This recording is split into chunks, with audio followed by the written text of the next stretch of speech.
That looked incredibly professional. That's great.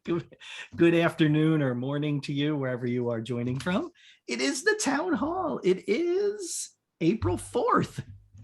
Who even knew? I like when I get to a point in the day and I don't even know what the date is. That's a good sign too. That I feel pretty good about that. Welcome. I'm glad to see everybody here. Joining the fun. We don't really have a plan today. I love it. It's our traditional no plan, just conversation. But let me share this first, and then we can talk about things today. These are my notes to remind me to talk about. We have, for the next 2 weeks, what I have affectionately termed special events during the town hall, because anything that we have that's planned is special because we don't ever plan anything. Next week, so April 11th, join us for a panel discussion on the topic, so you want to be an independent AT consultant. So you want to be with, I will be there, Kelly will be there, Karen Janowski will be there, Beth will be here, Beth Poss, and anyone else who wants to join the conversation. It's all of those conversations that we have about what does it look like to start your own company, get your own work, get paid for what you do as an independent consultant. So we'll have some topics that some kind of big headings that we'll talk about. And then we'll just kind of let the conversation flow from there. I know I have quite a few direct messages on Twitter. I can probably go back where people have asked me questions, and I'll just cull some of that information out of that as well. But Kelly and I have had this conversation multiple times about we should do this as a session at a conference where people can just talk. And so here it is. Yeah, Mike, I'll send you the list of questions that a couple of people have sent me recently. Awesome. That's perfect. So we'll kind of pull a bunch of questions together, a bunch of resources. So hopefully if that's a topic that's interesting to you, join us next week and we will do that on April 11th. April 18th, second special event of the month. We have the members of the Quiet Leadership team joining us, and they want to lead a conversation on AT in the IEP. Kelly, you want to share anything more than that? Or should we just kind of let it hang right there? Well, I think we're just going to pick up on where the discussion was on both AT Town Hall and AT Chat a couple weeks ago. And so I know Brian Wojcik took some notes. I have some notes. We've started a document amongst the Quiet Leadership team because some of them won't be able to be with us. Mm-hmm. But so we have some questions to ask and chat about. Awesome. There you go. Special event, just like that. All right. So those are our next 2 weeks. I kind of like the idea of throwing in like an actual topic every once in a while. I do like this kind of free flowing, no plan. Don't get me wrong. I'm a big fan of that. But it is nice every once in a while. And if we give people notice, I feel like we'll probably bring in people who wouldn't normally join us every week if they're interested in that topic. And so it's a nice mix. It adds some new people to the mix, which I think is fun. All right. So that's the end of my. These are all good Ed Camp topics too. I saw that, Judy. I agree. These are really good topics. I mean, if I was thinking about the Ed Camp, these are the kind of things, because they're just conversations. They're just chat about different things. So I think they're perfect. And I think we have had them talked about at Ed Camp. I feel like we certainly have talked about the AT and the IEP stuff. And I feel like we've had conversations about what does it look like to be an independent consultant. I think those have kind of happened, maybe not as formalized as this, but just kind of on a conversation, a walk down the hall or a chat amongst a couple people. So yeah, I think those will be great. Okay, cool. Well, there you go. Any other announcements? All right, that's it. I turn it over to the group. What would you like to talk about today? What's something new you learned about? That's our favorite new opening question in AT Chat every week. What's something new you learned this week? If you want to share something like that, if you want to share anything at all, feel free. I can't set up my phone, but I actually have something that I want to share. Please share. Because I thought this was super amazing.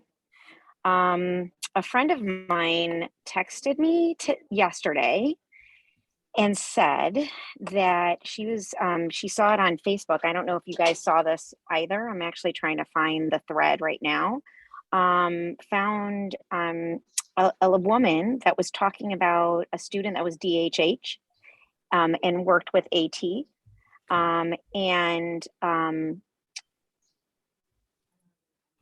When they called Toby and when they called 2 other places, they didn't know how to set up the device so that the student could actually hear through their hearing aids, and for the voice to be projected, like the AAC voice to be projected like to other people so other people could hear it. They said it never had been done. Everybody yes, they it talked has. to, right? Like, well, so wait, I've done so they it. talked to, okay, so Lori, so they talked to like 4 different people at 4 different, like, including Toby Dynavox, okay? Said never had been done. And so they said, well, good luck with that. They said, no, you're going to have, no, they said it's never been done where that you don't have to like attach a bunch of wires. So the kid has to carry around not only the device, but with like a million different wires. And so then she said in the post, she was like, her and the audiologist worked for 5 minutes and they found a way around it. So she's writing a actual like kind of manual on how to do it. Because apparently it's so rare that people were like, like the people at the companies were just like, we got nothing for you, which to me makes me think like, how do you mean you have nothing? Like, how long has AC been around and how long has DHH been around? Right. I have some slight insight thought on that. Toby Dynavox may not know because you're dealing with a Toby technician and not an old Dynavox technician. Dynavox used to be able to connect to the Bluetooth speaker pod things that are on the hearing aids. And all you do is you connect in through Bluetooth. Now, how you said you could drive the person crazy until you get it right. Because you got to get the audio cue and not the whole thing, because what you want going through the hearing aids is the audio cue, not the entire everything. Actually, for her, that person you may want both, but the person we set it up for could read. She just needed the audio. I mean, she knew what she was writing. She just needed the audio cues. But yeah, if you don't have an older tech who was with Dynavox, Toby may not know about it, which is beyond my comprehension, but that's what I'm getting to with another set of companies as well that merged. If I don't get the specific tech that I know has done it for me before, they don't know. I just had a situation with another merged group about that, similar, not that, but they didn't know. They said that can't be done. I said, yes, it can, because I've had it done. So that's what I'm wondering from you guys. Like, are you hearing stories like this a lot? Because we even had Amy's here with me right now, and we had a case with a kid. Actually, it's still open right now, where we've like contacted Toby numerous times, and they're like, "Yeah, like this is the best we can do," and we're like, no, what ask to do go you to mean it's level the 2. best you can do? Like, you guys are supposed to be like masters of this. No. Ask to go to level 2 tech support. There's too many new level 1s in there. Just ask to be sent up. We actually went. We went. Amy, you talked to it. Like Amy, I'm gonna let Amy talk to it. Yeah, I mean, we've had, this was a really intense case that we needed to get some real good information on. And obviously you call the number and you get that level 1 person, and then they try to work your way up. But even when we've spoken to some of the higher level, I feel like they don't know the full capabilities of the technology that they have themselves. Which is challenging because we're coming to them trying to say, hey, and then we troubleshoot it and we're able to figure it out even before they do, which is kind of crazy. Yeah. It's frustrating, right, Amy? That idea of going there thinking that's going to reduce your workload to solve a problem, and it actually ends up being exactly the same. In fact, it makes, I would argue, you're slightly more frustrated because you had to do it, and it felt like it's something they should have known how to help you. They should have been able to tell you like that. Exactly. Yep. And so my next instant thought is, how does that information get shared back to the people that need that? right? I think it's great to post it on Facebook. All of that is great. You know, that idea of here it is to the community. But in reality, how many of those tech people are really in that community anyway? Probably not many of them. Not many. And so it becomes a bigger issue, a bigger conversation of elevating that information to another level, and getting it into their, I'm going to just call their knowledge base, which tends to be kind of a lingo that they use on websites. Check out our knowledge base. Okay, cool. Am I able to put stuff in there, or is that strictly your information? Right. And so I would bring that right back to them and say, half sarcastically, thanks for the help. Probably not even half sarcastically, it'd be all sarcasm at that point. Thanks for the help, but how can I share this with your tech support people? Like, what is our process of getting this to everyone else so that it becomes part of your manual? And back that up with going to the rep too. So you do it from two different angles, because that might get you a little further or not. Yeah. But part of that is a product of the merging of the two companies. Yeah. And see, that's what I'm wondering. I guess that's the big question is how are these companies, or like, you know, it's like, you know, I almost wish we could have an ATO, I saw that Judy said at AOTA that they had a big conversation about this. Also, it's like, almost like, you know, you want to talk about topics, Mike, like, do you guys see Tobii Dynavox reaching out to groups like this and saying, hey, you know what, we'd love to come and listen to what are some of the issues that you guys have?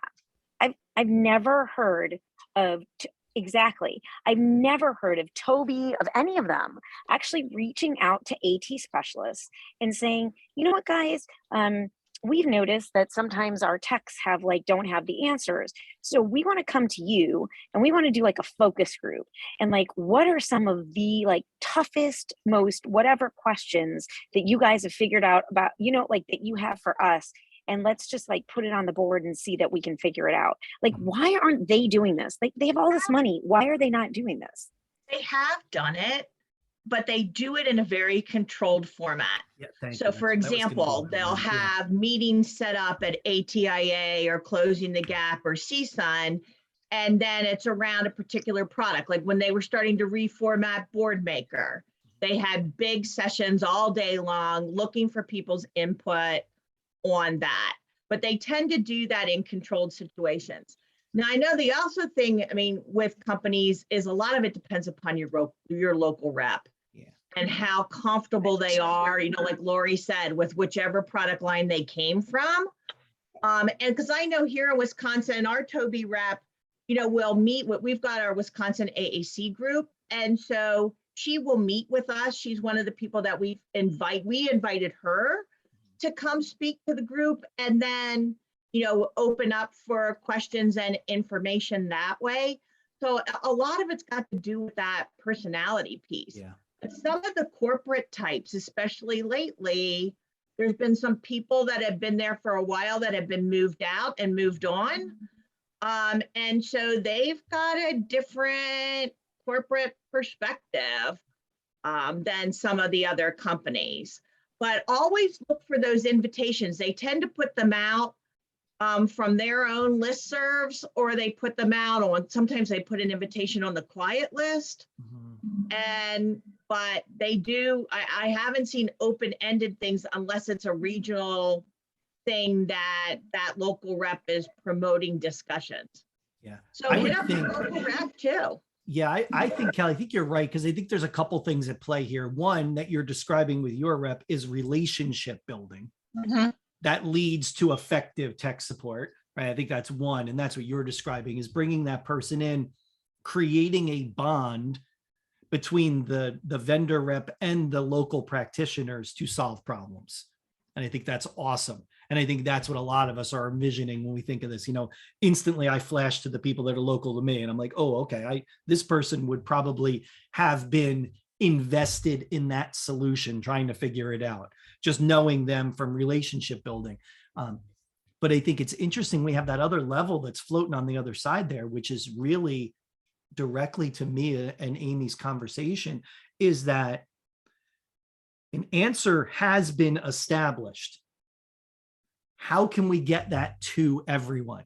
Because I think you're right. And I think it was Judy who said it. There's different levels of expertise. I think a lot of times when we're talking to tech support, we're not getting much more level of expertise than I have the binder in front of me and let me flip to an answer that goes, it's like the cable company. Did you unplug it? And then you hear them flipping pages when you say yes, and yes, I've unplugged it. Okay, let me flip to the next chapter. Have you reset it after you unplugged it? Right? There's like a process they go through, which again is fine sometimes. But I think these are so specialized. I mean, that description of what Mia said, to the rest of us as techie people, that sounds like something that should have just been able to be done, and it was. But I would imagine a tech support person, they probably don't hear that every day. That's not an everyday, like, hey, my device won't come on kind of The thing. other thing I've learned to do is to CC the people that I know that are above. So like I've had the same issue with Smartbox, right? So I'm dealing with Grid and page sets and Grid and access, and we're using a Tobii Dynavox with Grid with Smartbox software, and of course everybody the Tobii people tell you you can't do it, and you can, and so then you just go over their heads. But I in my first level of tech support, because I was trying to get a student's file into mine, like I wanted to have her file, and we couldn't do it following any directions that we could find on the internet. So then I get that first level person who basically gives me the internet direction.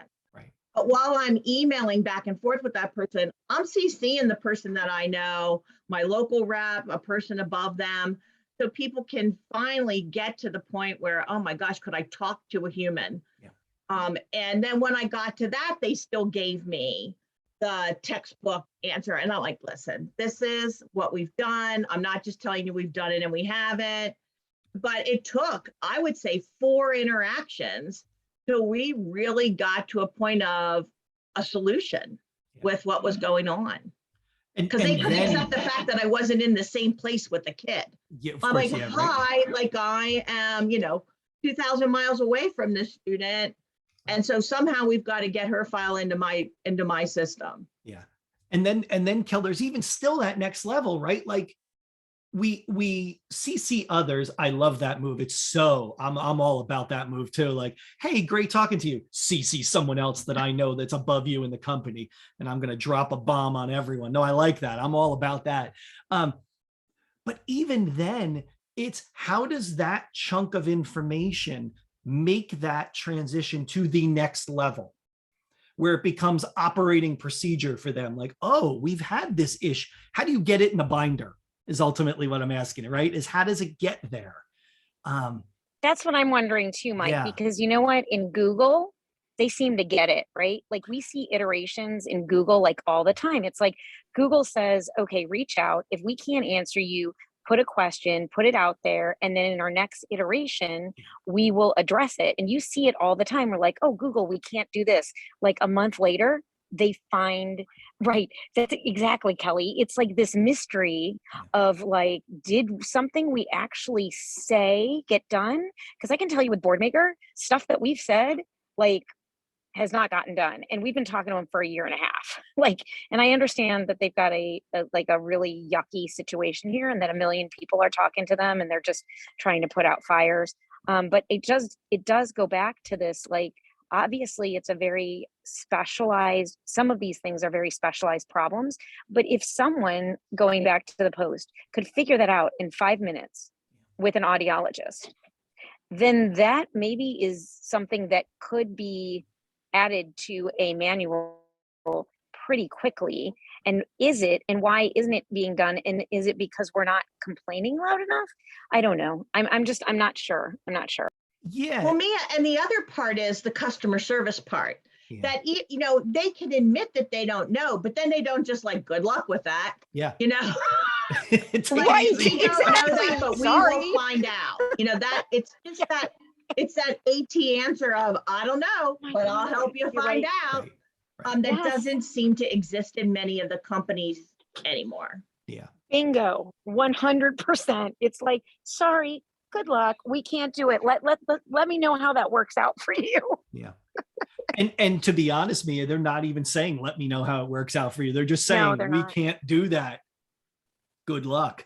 I mean, so that's the real struggle there is, and also to compare them to Google is kind of funny in a way, because Google is massive, yet are very responsive to these kinds of questions that we're giving them, because ultimately the team at Google that deals with the things that we're talking about is very small relatively to the rest of the company. I got to imagine these AAC companies, and I feel like we're taking digs at them, but this could be any company at this point. Any AT company that we're talking about, in the bigger scheme of things, is probably not very large. We're not talking about hundreds of people here. I mean, I don't know how much tech support happens at one of these companies. I got to say it's a handful of people. Could it be a half dozen people? I don't even know, right? I don't know. And I don't know, is it part of another? I almost envision, does some of that support, and this is my own kind of mashed version of it in my brain, are they just the same places that do cable support as well and cell phone service support? And it's just a different binder or different color binder. You just flip to, I don't know. So I don't know what that happens, but I don't think that there's a large amount of people that we need to reach.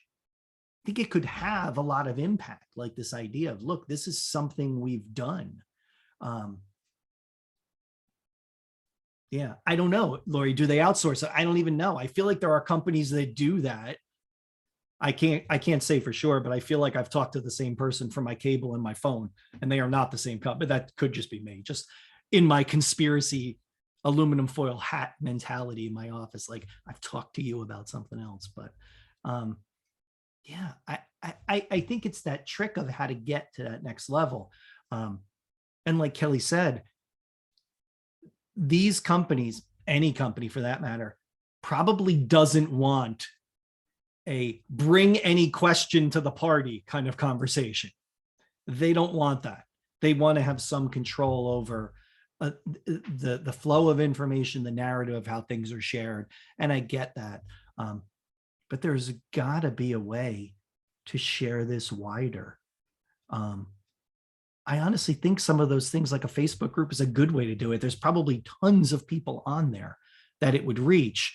The trouble, like anything else, is if it happens 9 months from now, who remembers that thing that posted 9 months ago that fixed it?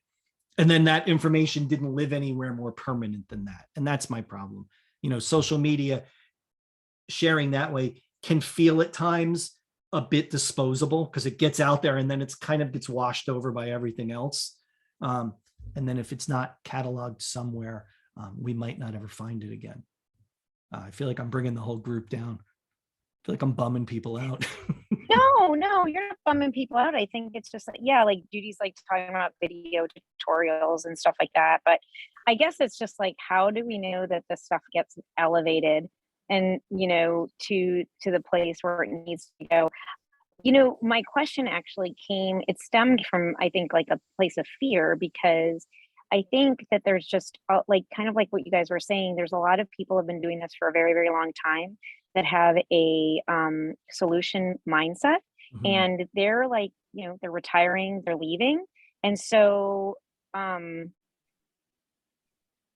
it's, I'm just wondering, are we, you know, or it doesn't seem like we're getting the same kind of people in those positions. And so, you know, it's interesting because as the tech gets more difficult and as the tech gets more complicated, like, you know, leveling up that game and then having the answers, or knowing where to find the answers. And if it's not with the company itself, it's just kind of a little, it feels a little scary. Yeah, you're right, Mia, in that sense of, right, like tech's getting complicated and the expertise level on the other side is going the other way. And it's like, oof, we're having an imbalance there, those scales. That's not good. Yeah. And I think you're right. It goes to something that Kelly said, you know, some of these individuals that we think of as good problem solvers, or with that right mentality of problem solving, are moving up in these companies and moving out of direct service and just don't even have the time for direct service because of what they're doing now, and what fills that void when those individuals leave. And that becomes the trick, the issue, if you will. Murph, I saw something you said, but I didn't see it.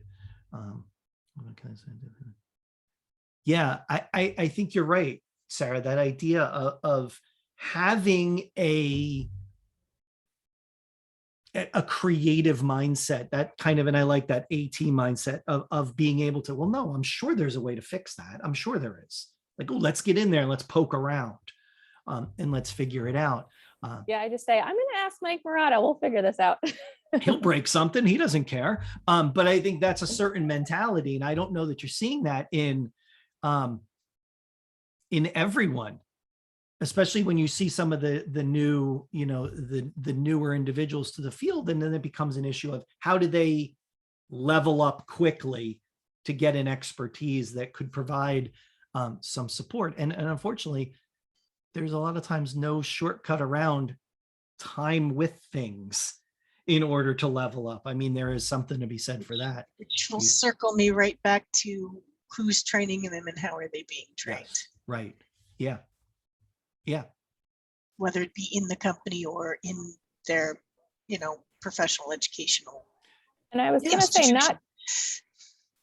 not just expertise, but having your network or your community, or like, who do you have to bring things to problem solve with? Because for me, I'm like, yeah, a lot of times I don't know the answer, but I know that I know somebody that can help me figure it out. But that's also, Sarah, that's also a mindset of yours that you were able to cultivate and recognize as having value.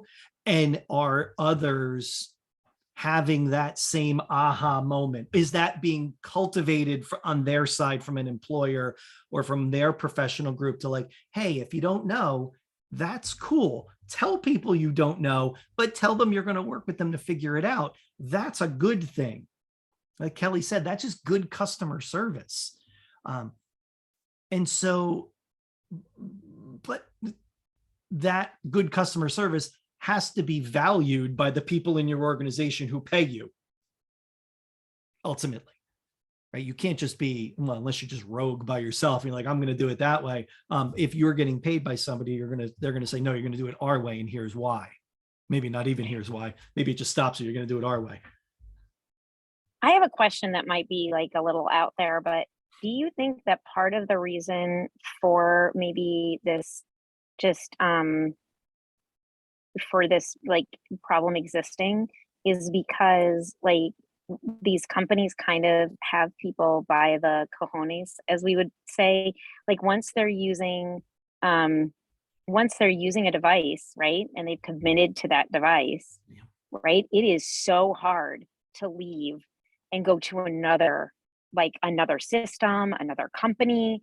So it's kind of like, well, we're going to help you as best as we can, but that's all we can do. So, like, thanks so much for the, suggestions, but this is the best that we can do for you, and it's thousands of dollars that you've invested, right? It's not like, it is definitely not like this is a $50 product that you can like leave and go somewhere else, right? Like they kind of have you. Yeah. Judith has an excellent point in the chat. Yeah, there's some good pieces in the chat there that in Judy's question of do these companies employ users of their products? That's what I sometimes, and I'm sure you've all had this, my best experiences about a product are with the ambassadors because they are users of the product. And I can get really great information from those individuals. And if you're not spending time with your user group, you're missing out on all those hacks and those tips of them figuring out, like, here's how my product works. Here's how my product really works.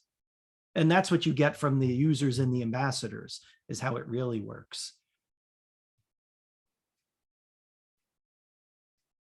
Yeah, really good stuff in the chat, guys. You guys are awesome. Yeah, I think, and then Leslie says the issues with the pandemic causing issues with these companies finding people, even training them to a certain extent and getting them comfortable in their products and the way that people use them. And I think there is a component of that goes back to what Judy said, is I'll even tag on to Judy's and say, how many of the individuals that we're talking to have just sat down with that product and just played around? Not even to do it when you're solving a problem, because I honestly don't envision that there's a device in front of people when they're troubleshooting. When you're calling on the phone, I feel like there's a binder, or there's an internal knowledge base that they're typing into, some kind of database. I think it'd be awesome if there was actually a product in front of them as you were having that conversation, but I don't know that there is all the time. And so do they even have that kind of familiarity with the product to get into the nuts and bolts of it? I'm in the settings and I've dug down a few levels and I'm over here and I've turned this on. Like, do they understand that process and how to do that? Oh, Mia asked, do they pay the ambassadors? Do these companies pay the, yes, Kelly, I don't even know. Yeah. I think it depends. Yeah. I I mean, think a lot pay, of I don't know that them- I'd call it pay, but perhaps it's like sponsorship to go somewhere or do something. See, some of it's that, but some people do get paid as well. Okay. You know, the big issues that we have, and not just in the United States, but in other countries, is for individuals that have disabilities and the monies that they receive from federal dollars, right? Then you hit that line of they can't make so much more than that, or they're going to lose the money that they receive that helps support their personal caregivers and other things. So it's always a huge deal when somebody with a significant disability gets to that level in pay, that they can they can go beyond that point. So I know that that's one of the lines that they watch with the ambassadors and the people that are also, you know, working at companies. I mean, Prinky Romick is one of the ones that has led the way Yeah. in all of this. And some of the other companies have tried to take it out, but not to the same level at which PRC Sotillo has. Yeah. Thank you for saying that, Kelly. That's what I was going to say. Yeah. Well, I The, mean, it's, and yeah, I know some of we them- ran into that line of work volunteerism with my husband's sister. You know, she did work, but could only get paid to a certain point. And Right. I know they try to pay them in other ways. Like they Yeah. pay for their travel to go to, Right. you know, to be the best and stuff. Yeah. but That's that why I'm doesn't- like, oh, that doesn't make sponsorship the gap. or That doesn't yeah, make up the gap. sponsorship, honorarium, whatever you call it. You Yeah. start to, you know, manipulate that language a bit to fit into Well, the Hopefully that mindset. culture will change, because with Yeah. PA's new spending account thing, and I believe it's started here now too, the new spending account is going to make a difference in that, hopefully, for some people. Yeah. there was a big change announced, I want to say it was in the fall in California, Mhm. for the level at which somebody had to reach Yes. income wise, so that it really made it doable for people to work more paid work. Right. Right. Yeah. Without that worry always hanging over. Like I actually can remember back to some of the adult individuals I was working with who would be tracking those numbers on pieces of paper, and it was like to the minute Mhm. of what I could do this week. For this week, I can only do 100 minutes of work or whatever it was, in order to make sure they did not cross that threshold. You do not want to cross that threshold. If you're living independently in the community and you rely on all those services, you do not want that. Yeah, good point. All right, I have to sign off because I got to go do a workshop. See you next week, everybody. See you next week. Thanks, Cal. See you. Great, Mia. You chased Kelly away with your question. Great job. So I won't be showing up next week. Actually, Oh, I will want you be. to But show up. I like that you're here. I think it's great. And I like that Amy is off to the side of you and you keep turning to look at her, and that she looks at you, but you're in two different windows in my computer. So I do like that. I think that's great. Well, I don't know if Mia, we came up with any answers for your dilemma here. But I think that people had really good ideas in the chat. This idea of maybe it's putting this stuff out there and tagging the companies, making videos, tagging the companies, sending emails to either their tech support or their help pages and say, we would like this. This is a great piece of information that you should incorporate in to whatever it is you do to train people or when you look at to solve problems. But yeah, it's an issue. It's a real issue. I think that what I learned here is it's just important to have the community. Community. Yeah. But so really, because that's where I know you got that. Because that's really where we get so much of this stuff from. And I kind of wish that, I know we built up a considerable, group on Twitter, and that's because of you, Mike, and the OGs of AT chat. No, I'm saying from group, AT chat, and I know we have on Twitter. You guys definitely did that. And then there's the quiet listserv, which I think is so incredible, right? That's a really great kind of place. But then it just seems like there's so many other places out there. So then there's like Facebook. There's like a million different things, and it just makes me feel like, and I know this is probably everybody would wish this, is that there was just kind of like a hub where you can find all of this information and not, and so that anybody that was anyone could just be like, oh, AT, I can go to this hub and then it can take me out to all of these different places. Because I remember when I first really got involved, Twitter was absolutely my first thing. And then someone mentioned like 2 years in, they're like, oh yeah, quiet's given me so much. And they kept on saying it. I was like, why are you telling me to be quiet? I don't get, are you telling me to like shut up? And I was like, are you saying for us to be quiet? And they're like, the quiet listener. I'm like, what are you talking about? And they're like, oh, QUIAT. And it literally was like a 3-minute conversation before I even knew where we were going with it. And that happens to everybody. Doesn't it feel like it's like the onion just keeps on getting peeled back and peeled back, but it's not like a... It does, because it's so interesting. You talk about this idea of these little worlds still being disconnected from each other, and not really crossing over, because I want, and this is always eye-opening when I go out to talk to groups of people, educators or whoever it might be, and I mention the quiet listserv, and rarely does someone know about it, which is it's mind-blowing at times, thinking that that's our biggest, what I'm going to call a hub. You use the word hub, and I like that. That's our biggest hub, yet I don't remember the last time someone said to me, oh yeah, I'm on that too, and it's great. Unless I'm in this group. But if I'm out in the community anywhere, rarely, if ever, does someone say, yeah, I find that really valuable. And so we still have, and Judy, we need some kind of clearinghouse. I think it's interesting because even with a clearinghouse, which I love, I think it's a great idea, don't you think that disconnected person in the community, now I'm talking about that person who's a user who hits a wall and they need help and they got to solve a problem, their first move is always going to be the company that sold them that device. And so while it is important that we think about this idea of a community, or what does a clearinghouse look like of information, it's equally as important to build up that knowledge base for the manufacturers, because ultimately that's going to be the first place people go.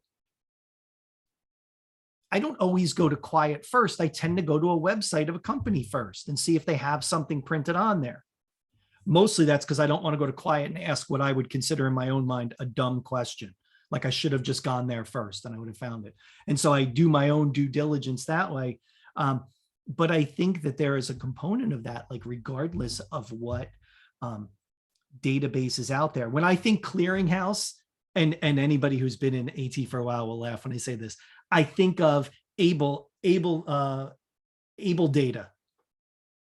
If you remember Able Data, that was a clearance house. That was a clearinghouse.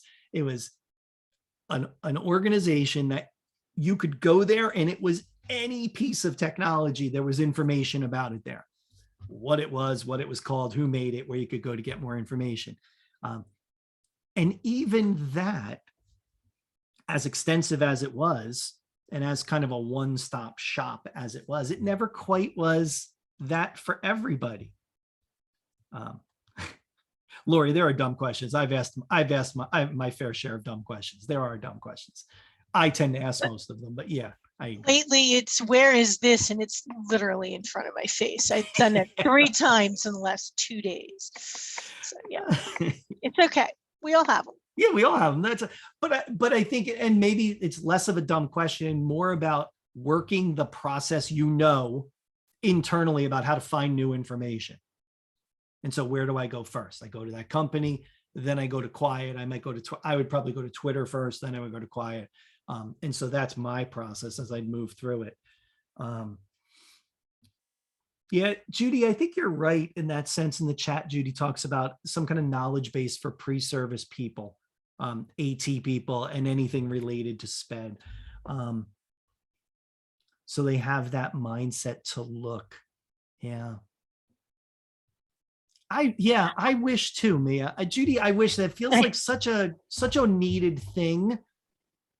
And I sometimes wonder if people would even come to that. Bye, Sarah. If they'd even come to that with the information of a searching mentality. And I even see that in some of the new people I'm working with. I don't know that they have a searching mentality. Mike, it's so funny that you mention that, because we talk about that with our teachers all the time. But Judy, this is something we've been talking about since I've gotten into Fiddlers, and I know it's been something that everybody's been talking about. And education is no longer even like, people don't even want to go into special education. I mean, we'll be lucky if we have people. Mm-hmm. I think part of that though is, and I don't know if you guys feel like this, Judy, like you're still very involved. Mike, you're still hands on deck. I try to stay hands on deck, even though I do professional development, but I have so many friends and that are still teaching, and I'm still coaching. So I feel hands on deck. But don't you guys feel like sometimes professors are like, I mean, if they've been out of it for 3 years and they are literally not doing anything to get into schools, that's part of the problem. Like, I feel like if you're going to be a professor in special education or education in the summers, you should be teaching summer school. Like, it should be a requirement that you have to have hands-on real life experience, because I really think that some professors, like 1% of professors, still get it and they still remember and they still find a way to be connected. But 99% of the professors, like once they're out, like they really don't get it. They're just going to conferences and listening to people. Do you know what I mean? Does that make sense? It makes total sense. Yeah, for sure. And it's that idea. And sometimes are you fighting against the current with that? And I think about when I teach, I'm part of a larger program and I'm one class within that program. And I've had students say in the past, no one has ever let us just go off and explore and counted that as a assignment. And I hate that word assignment. It makes me cringe. I hate it, but I have to use that word, because no one's given them that flexibility to just explore, or it hasn't been explicitly laid out what you have to do for the next 2 hours. Instead, it's like, here's some resources. I want you to go explore and build and create something and then share that experience back. And sometimes it's tough getting people to go on that, because they've been for so long just kind of, I'm going to hate myself for saying this. They've been spoon-fed information, like you'll do this, then you'll do that. And that doesn't breed that kind of mentality that we're talking about. Mia, you're not dominating the conversation. I feel like I am, so you're okay. Yeah, Judy's got great stuff in the chat today. Judy must be somewhere where she can't come on camera, but Judy, you're awesome today. Thank you. Your stuff is great. RESNA could build that into the ATP prep and even the exam, but I think that the amount of people that are actually sitting for that ATP are still so small that I don't know that makes any kind of dent in the field. I don't know that it does. It's certainly a help. You know, I don't know No, what that's- people know that's less about. Do they know changing. less about That's- the ATP or the quiet listserv? I don't know. Yeah, It's it- neck and that's neck in my head. changing too with what it's a difference between school systems, which don't need the ATP, and the private sector, which Yeah. requires the ATP. Right. Yeah, I think you're absolutely right. That's such an important, like that is so important. And you know what, I looked into the ATP, so did Amy, and we were like, so if we got our ATP, like what is it going to, like, so I started looking, like, who wants an ATP? Do you know, over here in Florida, ATPs start at like $25,000 a year? Like, you have your ATP and I'm like, what? I'm like, so I have my master's, I get my ATP, and like, there's really like, you know what I mean? Like, know what does exactly it what you even mean. say? Yeah. And again, Which is it's sad. interesting to look at that group of ATPs and see where are they typically working and who's looking for them. Predominantly, you were talking about mobility companies, Mhm. predominantly, and some education, not much, and some disability organizations. That's where you're looking at. And so what is, you know, it goes back to the age old question of what is the value of that? It's not required in the public, it's not valued in the public school system setting as much as it is in the private school setting. Yeah, right. I'm not private school, but private sector, not Yeah. even school. But where it comes into play in the school sector is when people start getting up higher and higher and start going out nationally and things, and then they get asked to testify and things, and that's where You know, I That's always think it's certificational. interesting, and these are the conversations I have with people about the ATP, is the ATP is, first of all, take a step back from the ATP conversation and decide what you want from something. The ATP is a demonstration of what you knew at that moment. That's what the ATP is. If that's what you want, great. If you want letters behind your name, also great, that's fine. I'll share with you guys, I have the ATP only because I'm an engineer by training. I'm not an educator. So in my mind, that shows a school like, look, I have a sense of what's happening here and I understand your process. So for me, that was the personal reason I did it. Do you want to demonstrate what you knew at that moment in time? Or is it more valuable to continue to do professional learning experiences and document that some way as a professional? And Amy's like, yes, you're just saving me $500 for this ATP. But it's that idea of if I look at that and I see those two individuals, one that went the ATP route, but then did very little after that. And then I see somebody else who has been constantly growing and learning as they move forward. That also kind of tells me something too. You know, the ATP is a baseline knowledge. You know, a baseline of AT. This is what you know. You knew, you know, foundational knowledge about everything. What did you do to grow on that is more important than that foundational knowledge. Yeah, Amy, I see your comment in the chat about this idea of specialty certifications for AAC also. So you have those speech certifications, then you start layering in other, that shows value. That shows that you as an individual have taken the steps to increase your professional knowledge bank to get these other certifications. And so I think those are valuable. At one point they were talking about that for the ATP, and I just don't know that that's gone anywhere. I don't think it has. Yeah, Mia, all that money. Yeah, I don't know. Yes, Judy gives the other flip side of the ATP conversation, which I agree. There is a requirement for continuing ed, which helps. But the quality of continuing education can vary, and any of us who are ATPs know how you pull that information together. It's the last minute right before it's due. And you're like, well, wait a second, what kind of webinars did I go to in the past years? What conferences did I go to? Yeah. And maybe that's just me not having a good effective plan of how to make sure I'm tracking that as I go. But yeah, I think that I mean, you don't keep a file folder of all your CE for each year? Come on. You know, it's really Mike. funny is I do keep a file folder and it has nothing in it because I keep forgetting to put the stuff in it. But it is a folder and it sits on my desk or in my drawer and it says RESNA Recert. I always think that along the lines with that, and to Judy's comment about the quality of continuing ed, I always feel good about myself when I go to recert because it's never a struggle to document what I've gone to, because I've gone to enough and I always go to enough. And that makes me feel better that, oh, I am at least doing things to continue to improve as a professional. Because never is it like, oh no, I have 3 days and I have to sit through 17 hours worth of training to get CEUs. It's never that. It's just a question of pulling it together, which I could argue could take 17 hours, but at least it's all there. So I think that's a good sign, but that goes back to that kind of mindset of a individual who wants to learn all the time. And I think that's also a marker of a certain kind of mindset, like what we've been talking about. So, all right, Mia, Amy, thank you. Mia, thanks for bringing the question over. It was good to see you. Thanks, guys. We really appreciate you. Thank See you. soon. And everybody, it's 1 o'clock or whatever time it is by you. It's the top of the hour. So remember, join us next week. We'll talk about our special event. So you want to be an independent AT consultant. We will do that next week.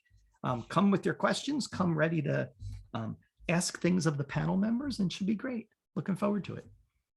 Everybody, have a good rest of the week. See you later.